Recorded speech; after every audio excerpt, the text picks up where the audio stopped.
gitu pas gue lulus kuliah, lulus sekolah. Itu ketika nyokap gue sakit tuh kebetulan semua rumah yang kita punya tuh dijual karena kita punya lebih dari satu rumah. Akhirnya mobil 4 biji juga dijual juga. Kayak itu gue kayak nyalahin semuanya, Bill. Gue ngerasa gue adalah korban dari keadaan. Artinya apa? Kenapa gue mikir gini? Kenapa sih bokap gue nggak kerja lebih bagus gitu akhirnya bisa biayain nyokap gue berobat gitu? Kenapa sih nggak gini? Kenapa nggak sih gitu gitu? Kayak gue nyalahin semua orang gitu. Sampai akhirnya gue baca Al-Quran dan dikasih tahu sama ustadz gue di surat Al-A'raf kalau lo pernah dengar doanya Nabi Adam pas dikirim ke dunia dari surga, padahal udah enak-enak di surga dikirim ke dunia gara-gara dia metik buah yang nggak boleh dipetik tapi disuruh sama iblis kan.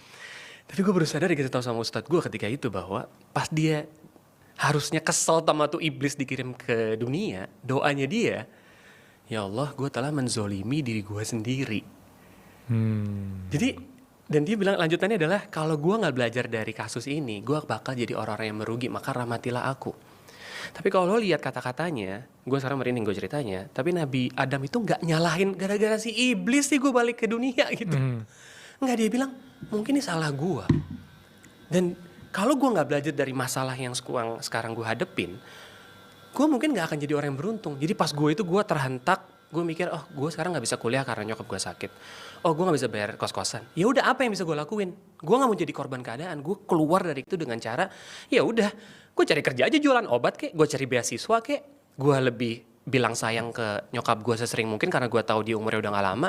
Ya udah lo jangan nyalain keadaan. Jadi gue di situ gue belajar masalah sesulit apapun, lo cari solusinya lo sendiri. Lo doa, lo